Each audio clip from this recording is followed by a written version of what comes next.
If you've tried cutting down porn and failed, you're not weak, but your brain is literally rewired against you. And here's the truth, a proper 30-day reset can actually change your brain, your desire, and your erections. Nowadays, porn is everywhere. It's free, it's endless, and it's extreme. And here's the problem. Your brain's reward system, dopamine, wasn't designed for it. Every time you watch porn, especially if it's new or it's intense, your brain releases a huge dopamine spike.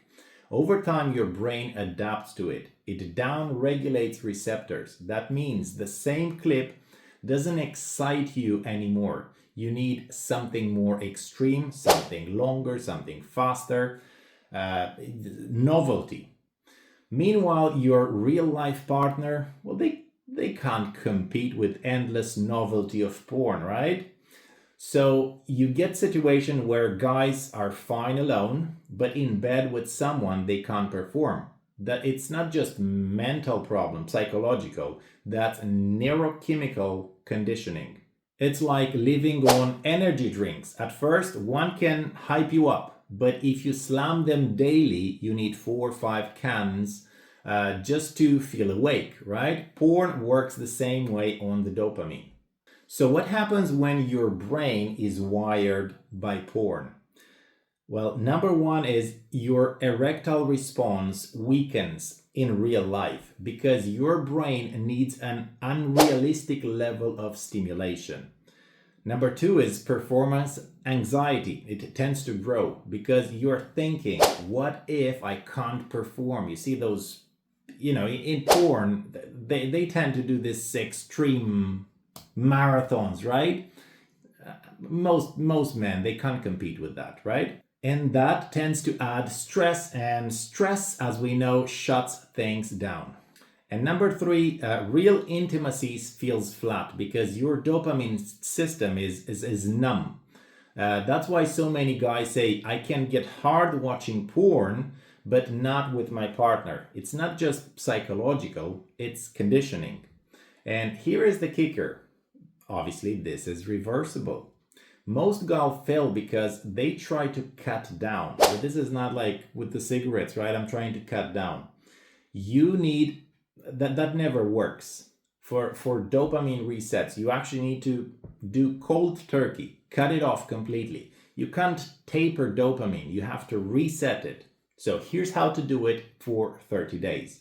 So step number one, go cold turkey on porn. No peeking, no just a little. The goal is to starve your brain of the artificial dopamine flood so it can start resetting.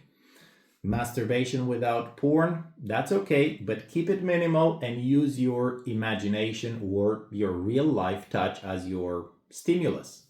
The goal isn't to have no sex, it's to rewire it to real life triggers. Step two, replace, don't just remove. If you just quit porn and you sit around all day, your brain will scream for dopamine. You need healthy replacements. Number one would be exercise. It's a natural dopamine booster and also it helps to improve your blood flow. Number two, cold showers. That's a quick dopamine reset, surprisingly effective. Number three, quick new hobbies or new skills, novelty, but in a way that it benefits you. And lastly, we have to manage triggers. Most relapses happen from boredom or late night scrolling. So set phone boundaries, no phone in bed. Use blockers if you need to. Even small friction help. If you have to type in a password or move to another bedroom, you'll pause long enough to break the urge to watch porn. So keep a simple daily log, day count, morning wood quality, libido level. When you see small improvements, it reinforces the habit of not having to watch porn. Most men notice sharper erections and stronger desire after 2 to 3 weeks. 30 days is actually the reboot that you need. Now, does this mean porn is evil and you can't never watch it again? Well, not necessarily, but if it's controlling you or if it's stealing your real life performance, you need this reset. And after 30 days, most men will choose moderation. Others go full clean. The key is you'll actually have the choice again. Right now, porn is choosing for you.